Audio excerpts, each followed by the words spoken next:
அனைவருக்கும் அன்பான வணக்கம். நீங்கள் கேட்டுக்கொண்டிருப்பது கதைகளை. வாசிப்பவர் ஹேமலதா ஜெகநாத். திரு சாவி எழுதிய வாஷிங்டனில் திருமணம். நீ மிஸ்டர் பஞ்ச். பஞ்சை திரித்து பஞ்சாக்கிவிட்டார் Mrs Rockefeller. I don't know anything. இந்த மேரேஜ்ல ஒரு ஸ்மால் கம்ப்ளைண்ட் கூட இருக்கக்கூடாது. யார் எது கேட்டாலும் ரெடியா இருக்கணும். டைகர் மில்க் வேணும்னாலும் கொண்டு வந்து சேர்த்துடணும். தெரிஞ்சுதா? நீங்க தான் எல்லாத்துக்கும் இன்சார்ஜ். ஹெல்ப்புக்கு வேணும்னா லல்லி அழைச்சிட்டு போங்க. இப்பவே நீங்க 2 பேரும் இந்தியாவுக்கு ஃப்ளை பண்ணி அங்கிருந்து குக்ஸையும் பார்ட்டிஸையும் உடனே அனுப்புறதுக்கு ஏற்பாடு செய்யுங்க. இன்று முதல் மெட்ராஸுக்கு டெய்லி 4 சார்ட்டர்ட் பிளேன்ஸ் போய் ரிட்டர்ன் ஆயிட்டே இருக்கும் என்றாள் மிஸ்ஸஸ் ராக்ஃபெல்லர். டெல்லி பஞ்சுவுக்கு சந்தோஷம் தாங்கவில்லை. ஹெல்ப்புக்கு லல்லியை அழைத்து போகச் சொல்லிவிட்டாள் அல்லவா, அந்த சந்தோஷம்தான். மிஸ்ஸஸ் ராக்ஃபெல்லர் இங்கிதம் தெரிந்தவள் என்று அந்த சீமாட்டியை மனத்திற்குள்ளாகவே வாழ்த்தினான். அடுத்த சில மணி நேரத்துக்கெல்லாம் பஞ்சுவும் லல்லியும் புறப்பட்டு விட்டார்கள். 4 விமானங்கள் இந்தியாவை நோக்கி பறந்தன. இந்த ட்ரிப்பில் பஞ்சு லல்லியின் நட்பு ரொம்ப உயர்ந்துவிட்டது. விமான காதலாயிற்றே. ஈவினிங் 3 மணிக்கு மெட்ராஸ்ல இருந்து planes arriving. A party of parties from Palghat, Tirunelveli and Tanjore coming. அவர்களை ரிசீவ் பண்ண நாம ஏர்போர்ட் போக வேண்டாமா என்று கேட்டாள் மிஸ்ஸஸ் ராக்ஃபெல்லர். கட்டாயம் போகத்தான் வேணும் என்றாள் மூர்த்தியின் மனைவி லோச்சனா. அவங்களுக்கு கார்லேண்ட் போட்டு ரிசீவ் செய்யணுமா, இல்ல இந்தியன் கஸ்டம்ஸ் எப்படி என்று கேட்டாள் மிஸ்ஸஸ் ராக்ஃபெல்லர். அதெல்லாம் ஒன்றும் வேண்டாம், கார்ல அழைத்து கொண்டு வந்தா போதும் என்றார் ஐயாசாமி. ஏர்போர்ட்ல அவங்களுக்காக 100 கார் வெயிட் பண்ண சொல்லியிருக்கேன். சீக்கிரம் புறப்படுங்க, போகலாம் என்றாள் மிஸ்ஸஸ் ராக்ஃபெல்லர். பாலக்காட்டு பாட்டிகளுக்கு ஒரு விமானம், திருநெல்வேலி பாட்டிகளுக்கு ஒரு விமானம், டாஞ்சூர் பாட்டிகளுக்கு ஒரு விமானம், உளுந்து உலக்கை உரல் முதலிய சாமான்களுக்கு ஒரு விமானம். ஆக 4 விமானங்கள் ஒன்றன் பின் ஒன்றாக வந்து இறங்கின. அவற்றிலிருந்து வரிசையாக இறங்கி வந்த பாட்டிமார்களைக் கண்ட மிஸ்ஸஸ் ராக்ஃபெல்லருக்கு ஆனந்தம் தாங்கவில்லை. ஏர்ஹோஸ்டஸ் லல்லி பால்காட் பாட்டிமார்களின் லீடரான துளசி பாட்டியை அறிமுகப்படுத்தினாள். டாஞ்சூர் குரூப் லீடர் காவேரி பாட்டி, திருநெல்வேலி குரூப் லீடர் சேஷி பாட்டி இவ்விருவரையும் பஞ்சு அறிமுகப்படுத்தினான். ஹவு டு யூ டூ என்று மிஸ்ஸஸ் ராக்ஃபெல்லர் அவர்களை விசாரித்த போது பாட்டிமார்கள் ஒன்றும் புரியாமல் விழித்தார்கள். அப்போது பஞ்சு குறுக்கிட்டு, ஓ தே டூ வண்டர்ஃபுல் அப்பளம்ஸ் என்று ஹாஸ்யமாக சொல்லவே எல்லாரும் சிரித்துவிட்டனர். பாட்டிமார்களில் பாதி பேர் சம்மர் ஹவுஸிலும் மற்ற பாதி பேர் டம்பர்டன் ஓக்ஸிலும் இறக்கப்பட்டனர். இவர்களுக்கெல்லாம் இப்போது என்ன ஆகாரம் கொடுப்பது? டீயும் பிஸ்கட்டும் கொடுக்க சொல்லட்டுமா என்று கேட்டாள் மிஸ்ஸஸ் ராக்ஃபெல்லர். சிவா, இன்றைக்கு ஏகாதசி. இவர்கள் பச்சை தண்ணீர் கூட தொடமாட்டார்கள். கிளீன் பட்டினிதான் என்றான் பஞ்சு. ஏகாதசிக்கு ஏன் பட்டினி இருக்கணும் என்று கேட்டாள் மிஸ்ஸஸ் ராக்ஃபெல்லர். அப்போதுதான் வைகுண்டம் போவார்களாம் என்றான் பஞ்சு. வைகவுண்ட்ல போகணுமா? எத்தனை வைகவுண்ட் வேணும்னாலும் நான் அரேஞ்ச் பண்ணுவேனே என்றாள் மிஸ்ஸஸ் ராக்ஃபெல்லர். வைகவுண்ட் இல்ல, வைகுண்டம், அது மேலே இருக்கிறது என்றான் பஞ்சு. வைகவுண்ட் கூட மேலே தான் போகும் என்றாள் மிஸ்ஸஸ் ராக். சரி, அங்க வந்த வேலை முடியட்டும், அப்புறம் வைகவுண்டிலேயே ஏற்றி அனுப்பிவிடலாம் என்றான் பஞ்சு.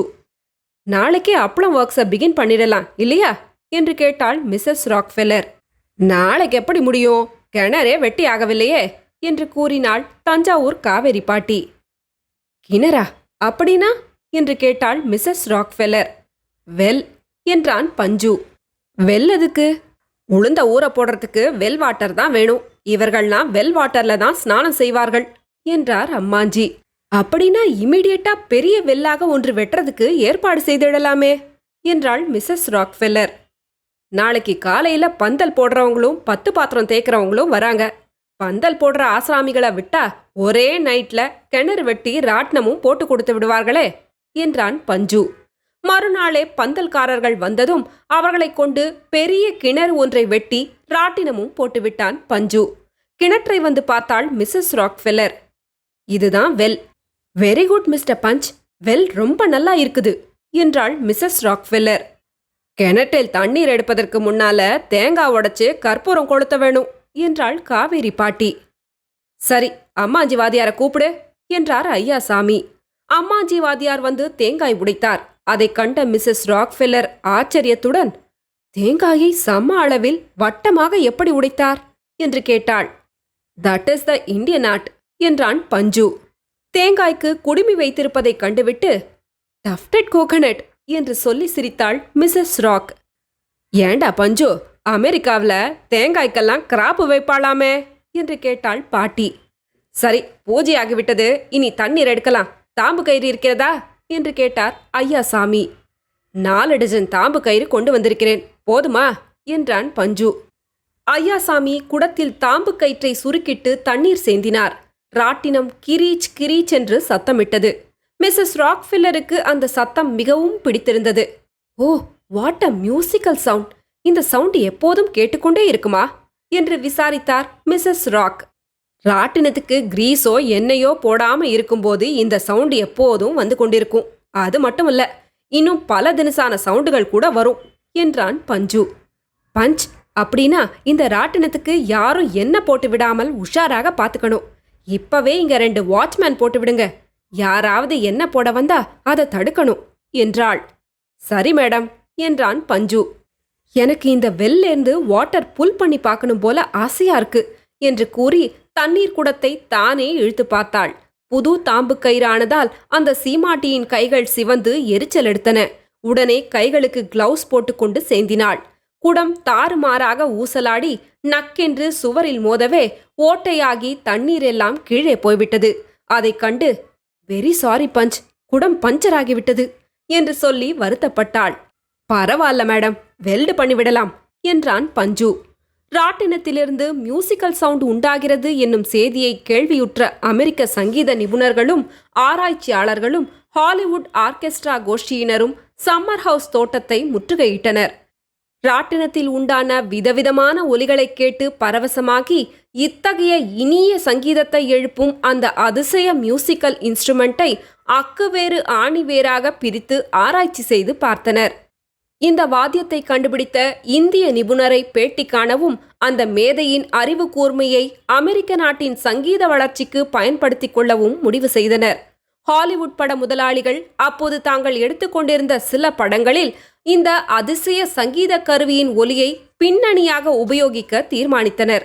ஆனால் அவ்வளவு பெரிய வாத்தியத்தை பெயர்த்து அப்பால் எடுத்துச் செல்ல முடியாது என்று அறிந்தபோது அதே மாதிரி வாத்திய கருவி ஒன்றை தங்கள் ஸ்டுடியோவிலேயே சொந்தமாக செய்து வைத்துக் கொள்ள விரும்பினர். ஆனால் இன்னொரு வாத்தியம் செய்தால் அதிலிருந்து இதே மாதிரி சவுண்ட் வரும் என்பது நிச்சயமில்லை என்று தோன்றவே சம்மர் ஹவுஸ் ராட்டினத்தையே உபயோகித்து அதிலிருந்தே தேவையான ஒலிகளை ரெக்கார்ட் செய்து கொள்வதென தீர்மானித்தனர். அப்பளமிடுவதை வேடிக்கை பார்க்க மிக ஆவலாயிருந்தாள் மிஸ்ஸஸ் ராக்ஃபில்லர். பாட்டிமார்கள் கொண்டு வந்திருந்த வண்ண குழவிகளை வாங்கி அவற்றை தடவி தடவி பார்த்து கொண்டே, பெக்யூலியர் ஷேப், நாள் ஒன்றுக்கு ஒரு பாட்டி எத்தனை அப்பளம் செய்வாள் என்று கேட்டாள். 100, 150 என்று பதில் கிடைத்தது. மோர் தென் a century என்று வியந்தாள் மிஸ்ஸஸ் ராக்ஃபெல்லர். 3 நாளில் சஹஸ்ரநாமம் கூட செய்து முடிக்கலாம், இதென்ன பிரமாதம் என்றார் அம்மாஞ்சி. என் ஃப்ரெண்ட்ஸ், ரிலேட்டிவ்ஸ் எல்லாரும் நாளைக்கு வராங்க. அப்பளம் இடுவதை பார்க்க அவங்களாம் ரொம்ப ஆசையா இருக்காங்க என்றாள் மிஸ்ஸஸ் ராக்ஃபெல்லர். மறுநாளே பாட்டிமார்கள் அப்பளமிட தொடங்கிவிட்டார்கள். 63 உற்சவம், நேரு மீட்டிங், எலிசபெத் ராணி விஜயம், கிரிக்கெட் மேட்ச், இம்மாதிரி சமயங்களில் கூட காண முடியாத அத்தனை பெரிய கூட்டம் வாஷிங்டன் நேஷனல் ஆர்ட் கேலரி வாசலில் கூடியிருந்தது. காரணம், அத்தனை பாட்டிமார்களும் இட்டு போடுகிற அப்பளங்கள் அந்த மாடிக்குத்தான் ஹெலிகாப்டர்கள் மூலம் கொண்டு வரப்பட்டன. பத்திரிகைகளில் அப்பளத்தை பற்றிய வர்ணனைகளும் செய்திகளும் அடுத்தடுத்து வந்து கொண்டே இருந்தன. ஒவ்வொரு முறையும் ஹெலிகாப்டரில் அப்பளங்கள் வருகிற போது மக்கள் தேர் தேர் கம்ஸ் தி ஹெலிகாப்டர் என்று கையை தட்டி ஆரவாரம் செய்தார்கள். ஆர்ட் கேலரி வாசலில் ஒரு பெரிய போர்டு வைக்கப்பட்டிருந்தது. நம் ஊர்களில் கிரிக்கெட் டெஸ்ட் நடந்து கொண்டிருக்கும் போது ஸ்கோர் போர்டில் ரன்களையும் ஓவர்களையும் போட்டு கொண்டிருப்பார்கள் அல்லவா, அந்த மாதிரி எத்தனை பாட்டிமார்கள் எத்தனை அப்பளம் இட்டார்கள், எவ்வளவு பேர் செஞ்சுரி போட்டார்கள், எந்த குரூப் எவ்வளவு அப்பளம் இட்டு முடித்தது போன்ற விவரங்களை போர்டில் மணிக்கொரு முறை எழுதி கொண்டே இருந்தார்கள். முதல் நாளே அப்பள ஸ்கோர் 15,350 எட்டி பிடித்துவிட்ட போது வாஷிங்டன் மக்கள் வானமே அதிர்ந்து போகிற மாதிரி கைத்தட்டி ஆரவாரம் செய்தனர். டாஞ்சூர் குரூப் தான் அதிக அப்பளம் இட்டு முடித்திருந்தார்களாதலால் Tanjore group leading, Palghat second dinner very last என்று சொல்லி கூச்சலிட்டுக் கொண்டிருந்தார்கள். பால்காட் மே லீட் டுமாரோ என்று பத்திரிகைகளில் வெளியான ஹேஷியங்களை பார்த்துவிட்டு கூட்டத்தினர் ஐ bed Palghat is not winning என்று தங்களுக்குள் பந்தயம் கட்டிக்கொண்டார்கள். ஒரு அப்பளத்தை கூட கண்ணால் பார்க்க முடியவில்லையே என்று சிலர் வருத்தப்பட்டனர். அங்கே சம்மர் ஹவுஸிலும் டம்பர்டன் ஓக்ஸிலும் மும்முரமாக நடைபெற்றுக் கொண்டிருந்த அப்பளம் புரொடக்ஷனை பார்க்க மிஸ்ஸஸ் ராக்ஃபெல்லரின் உறவினர்களும் சிநேகிதர்களும் 100 பேருக்கு மேல் கூடியிருந்தார்கள். பாட்டிமார்கள் வரிசை வரிசையாகவும் அர்த்தச்சந்திர வடிவத்திலும் உட்கார்ந்து கொண்டு அப்பளமிடுகிற காட்சியை கண் கொட்டாமல் பார்த்து ரசித்துக் கொண்டிருந்தனர். சில பாட்டிமார்கள் ஒரு பக்கம் உரல்களை வரிசையாக வைத்து அப்பளமாவை எடுத்துக் கொண்டிருந்தனர். உலக்கையின் நுனியில் ஏன் இரும்பு பூன் போடப்பட்டிருக்கிறது என்று கேட்டாள் அமெரிக்க மாது ஒருத்தி. இல்லாவிட்டால் உலக்கையின் நுனியில் கொழுந்துவிட்டு துளிர்த்துவிடும், அதற்காகத்தான் பூன் போட்டு வைத்திருக்கிறார்கள் என்று அம்மாஞ்சி ஒரு போடு போட்டார். அப்பள உருண்டைகளை தொட்டு பார்த்துவிட்டு வெரி சாஃப்ட் பால்ஸ் என்று கூறி வியந்தனர் சில அமெரிக்க மாதர்கள். மிஸ்ஸஸ் ராக்ஃபெல்லரின் உறவுக்கார பெண்ணொருத்தி அப்பள உருண்டையை கையில் எடுத்து பார்த்தபோது அது அவள் கையோடு ஒட்டி கொண்டு விட்டது. உடனே அவள் அதை இன்னொரு கையால் இழுத்தாள். அது இன்னொரு கையிலும் ஒட்டிக்கொண்டு ரப்பர் போல் நீண்டது. மேலும் இழுத்தால் அருந்து போகும் என பயந்த அவள் தன் 2 கைகளையும் வெகுநேரம் அப்படியே வைத்துக் கொண்டிருந்தாள். சிலர் அப்பளமாவை வாயில் போட்டு சுவைத்த போது பற்களோடு ஒட்டிக்கொள்ளவே இண்டியன் சுவிங்கம் என்று வர்ணித்தார்கள். அமெரிக்க விஞ்ஞானிகள் அப்பள உருண்டைகளை கண்ணாடி டியூப்களில் போட்டு விஞ்ஞான ரீதியாக ஆராய்ச்சி நடத்தி பார்த்துவிட்டு இதை போன்ற அதிசய பொருள் உலகத்தில் வேறு கிடையாது என்ற கருத்தை தெரிவித்தனர். அமெரிக்க தொழிலதிபர்கள் பலர் கோடிக்கணக்கில் அப்பளங்களை ப்ரொடியூஸ் செய்து ரஷ்யாவை திகைக்க வைக்க வேண்டும் என எண்ணினார்கள். ஒரு பாட்டியம்மாளை அழைத்து உளுந்து ஊறப்போடுவது முதல் எல்லா விவரங்களையும் விளக்கமாக கேட்டு தெரிந்து கொண்டனர். எல்லாம் சரிதான், அப்பளங்களை எப்படி வட்டமாக செய்கிறீர்கள் என்று கேட்டார் ஒருவர். உங்களிடம் காம்பஸ் கூட இல்லையே, பென்சிலால வட்டமாக கோடு போட்டுக்கொண்டு கத்தியால் வெட்டி எடுப்பீர்களா? அப்படியானால் மிச்சம் விழும் கட்பீஸ்களை என்ன செய்வீர்கள் என்று கேட்டார் இன்னொருவர். பாட்டியம்மாள் சிரித்துக்கொண்டே அது ரொம்ப ஈஸி, இதோ பாருங்கள் என்று சொல்லி வட்ட வடிவமான அப்பளம் ஒன்றை இட்டு காட்டினாள். அதை கண்ட விஞ்ஞானிகள் வியந்து போனார்கள். கடைசியில் அவர்கள் அப்பள ஷீட்டுகள் தயாரிக்கும் இயந்திரங்களை கண்டுபிடிப்பது சாத்தியம் என்றும், ஆனால் அந்த ஷீட்டுகளை வட்டமாக கத்தரித்து எடுப்பதற்கு தனியாக வேறு இயந்திரத்தை உபயோகிக்க வேண்டுமென்றும் கூறினர். அப்படியானால் அந்த மிஷின்களை உடனே தயார் செய்யுங்கள் என்றனர் தொழிலதிபர்கள். செய்யலாம், ஆனா அதில் ஒரு இடையூறு இருக்கிறது என்றனர் விஞ்ஞானிகள். அதென்ன இடையூறு? அப்பள ஷீட்டுகளில் சீரகங்களை எப்படி பதிப்பது என்பதுதான் விளங்கவில்லை. எப்படியும் 1968க்குள் சீரகங்கள் பதித்த அப்பள ஷீட்டுகள் தயாரிப்பது சாத்தியமாகலாம் என்று எண்ணுகிறோம் என்றனர். அதற்குள் ரஷ்யர்கள் முந்திக் கொள்ளாமல் இருக்க வேண்டுமே என்று கவலைப்பட்டனர் அமெரிக்க தொழிலதிபர்கள். 3வது நாள் மாலை அப்பளங்களின் எண்ணிக்கை 50,000-ஐ தாண்டிவிட்டது. ஆர்ட் கேலரி வாசலில் கூட்டமும் 3 மடங்காக பெருகி வழிந்தது. திடீரென அன்று மாலை பலத்த காற்று வீசத் தொடங்கவே மாடி மீது உலர்த்தப்பட்டிருந்த அப்பளங்களில் பாதிக்கு மேல் ஆகாசத்தில் பறக்கத் தொடங்கிவிட்டன. வட்ட வட்டமாக வானத்தில் பறக்கும் அப்பளங்களை கண்ட வாஷிங்டன் மக்கள் அதிசயத்தில் ஆழ்ந்து ஃப்ளையிங் சாசர், ஃப்ளையிங் சாசர் என்று கத்தியபடியே ஆகாசத்தையே அண்ணாந்து பார்த்து கொண்டிருந்தனர். ஸ்ட்ரீட்டுகளும் அவென்யூகளும் அல்லோலகல்லோலப்பட்டன. சிலர் துப்பாக்கியால் அந்த பறக்கும் தட்டுகளை குறிபார்த்து சுட்டனர். சிலர் பறக்கும் அப்பளங்களை பிடிக்க அவற்றை துரத்தி கொண்டு ஓடினர். பறக்கும் அப்பளங்களை பற்றி பத்திரிகைகளில் பத்தி பத்தியாக வர்ணித்து செய்திகள் பிரசுரிக்கப்பட்டன. சில அப்பளங்கள் நம் ஊர் காற்றாடிகளைப் போல் மரங்களின் மீதும் கட்டடங்களின் மீதும் சிலைகளின் மீதும் தொத்திக் கொண்டன. இன்னும் சில பொட்டோமாக் நதியில் விழுந்து வெள்ளத்தில் மிதந்து சென்றன. பறந்து சென்ற அப்பளங்களில் ஒன்று வெனிசுலா சுதந்திர வீரன் கையிலிருந்த கூரிய வாழ்முனையில் சிக்கிக் கொண்டது. அந்த சிலைக்கு உயிர் இருந்தால் தன்னிடம் ஓர் அப்பளம் சிக்கியது பற்றி ரொம்ப மகிழ்ச்சி அடைந்திருக்கும். அப்பள நஷ்டத்தை குறித்து மிஸ்ஸஸ் ராக்ஃபெல்லர் அடைந்த வருத்தத்துக்கு அளவே இல்லை. அப்பளம் லாஸ் ஆனது பற்றி அந்த சீமாட்டிக்கு உலகத்தின் பல மூலைகளிலிருந்தும் அனுதாப தந்திகள் வந்து குவிந்து கொண்டிருந்தன. நீங்க கவலைப்படாதீங்க, 2 நாளில் 30,000 இட்டு முடித்து விடலாம் என்று ஆறுதல் கூறினாள் மிஸ்ஸஸ் மூர்த்தி. வெங்கட்டுவுக்கு மட்டும் இதெல்லாம் ஒரே தமாஷா இருந்தது. அவன் தன் பாட்டியிடம் ஓடிப்போய், பாட்டி, அப்பளத்தையெல்லாம் சுட்டு விட்டார்களாம் என்றான். அடப்பாவமே, சுடுவானே, என்னிடம் சொல்லியிருந்தா எண்ணெயில பொரித்து கொடுத்திருப்பேனே, சுட்ட அப்பளம் நன்னா இருக்காதேடா என்றாள் அந்த பாட்டி.